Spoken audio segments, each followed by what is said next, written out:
Hello and welcome to Retro Reviews, my channel where I review my favorite retro video games of all time, as well as some modern releases I have recently finished. And today I want to talk about a retro video game that I missed out on as a kid, but didn't get to play until I was an adult, that I absolutely loved. And that is Banjo-Kazooie by Rare. Now, I missed out on Banjo-Kazooie because I was a little bit older by the time I realized that the game existed. By the time I got my own copy on the Nintendo 64, that I didn't give it enough time to actually play through the game. I'd already played through the first couple worlds at my friend's house, or when my friend would come by, he'd let me borrow his copy, but I never got past, I think, Treasure Trove Cove. And I really enjoyed what I had played, but I had Donkey Kong 64 that I absolutely adored. I had other rare games like GoldenEye and Perfect Dark that I was playing through. And by the time I got around to Banjo-Kazooie, I already had the next generations of consoles, and I was just not ready to go back to the Nintendo 64 at the time. But I finally played it over this last year, and I absolutely had a blast. One of my best friends loves Banjo-Kazooie. He's always loved the games. Recommended that I play through Tooie, and I told him I hadn't played the original, so I knew I had to play through the original first.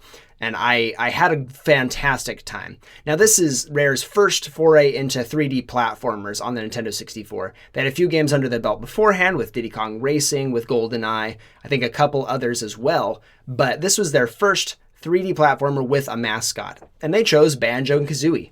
Banjo was a character that was playable in Diddy Kong Racing, but he went through a lot of changes before he became the mascot platformer that they had in mind for this game.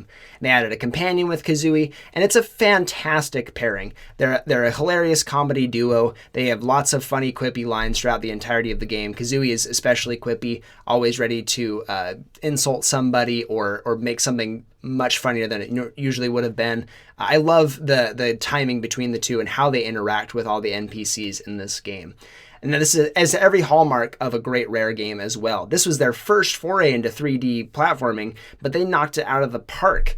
They have colorful, vibrant worlds, great collectibles, puzzles, and hidden areas. They have everything that they are known for now, that they put all into this first title that they did, and they pulled it off absolutely successfully.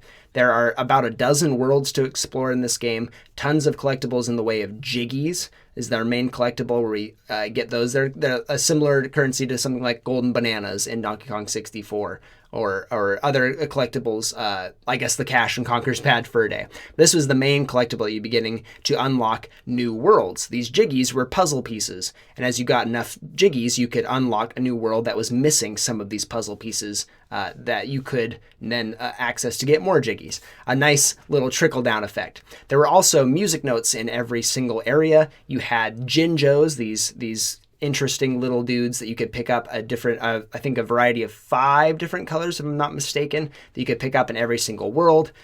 Really charming, really beautiful, really fun. And with each area came a new power-up that you could get as well. The more you explored, the more power-ups that you got, which would allow you to go back to old worlds and explore them to unlock more Jiggies, more whatever that you missed that you couldn't access before. These power-ups are super fun. They range from being able to have Banjo get on Kazooie's back and walk up steep hills. You could do things like the Wonder Wing, become fully invincible as long as you had the golden feather currency to spend with it. You have the flight feathers that you actually fly in the game.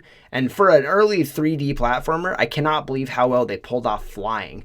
I went back and played Mario 64 recently, and the flying in that game is so finicky and hard to control. But only a couple years later, Banjo-Kazooie really makes it work really well. I think the layout of the levels really adds to the flying mechanic, lets you do it pretty successfully. But the fact that they're able to pull that off in just a couple years is really spectacular. You have plenty of other great power-ups and collectibles. You also have Mumbo, this witch doctor dude that can turn you into different animals or different objects depending on what world you're in, to access areas that you couldn't before. There's tons of just hilarious stuff to go along with this game, and Rare adds all of their charm into this, complete with little innuendos for the adults that would get the jokes, but that kids would absolutely miss because they aren't looking for them. This game oozes charm no matter where you go. The main antagonist Gruntilda speaks in rhymes and it has this grotesque voice that she pumps out every single time. I love how all the characters have this like little like that's how they talk. They don't actually say the words. They all have that kind of cadence that is synonymous with Banjo-Kazooie now. It's really quite funny that you can see now in ukulele now in the modern era that they've kind of carried over. I love how charming it is in Banjo-Kazooie. I think it works perfectly. It's pretty hilarious, honestly. The game is really enjoyable to proceed through. Each world is, again, vibrant and colorful and full of fun collectibles to find. The way that you find them is really fun. You have tons of boss fights that'll be in there as well to get certain jiggies or certain other collectibles that you need to progress the game or unlock some new mechanic. The more you explore each and every world, the more you find the more you uncover that's really fun. And that's what I love about Banjo. Exploring worlds isn't just a task that you need to check off. It's not just another collectible in the box. Exploring is its own reward. You'll come up with more jiggies, which lets you unlock new worlds, but you'll also just get more enjoyment out of the world because it is well crafted and so much fun to find these little secrets and these little Easter eggs that they'll put in the game. I love almost every aspect of Banjo-Kazooie. Now I want to talk about a couple of complaints I have. Just a couple, because there are so minimal. But one of the biggest ones for me is that going into each world, you don't have your progress carried over for when you collect things like the music notes. Now, the music notes are an important collectible. You need them to progress certain aspects of the game, to unlock gates and stuff. So if you go into a world and you collect 99 out of the 100 music notes, and you die or you leave the world, you have to come back into the world and they all respawn. And to actually get the 100, you have to get all 100 in one go. It's not that big of a deal, but if you get really far into a level and then you die and have to start over, you lose all that progress. And it's really, really frustrating. I want to be able to just enjoy my time through. I want to go back in and collect them as I go, not all at once. That's, I think, probably my only real complaint. I think the moving around in water, some of the water sections are a little tedious as well. I don't like water levels.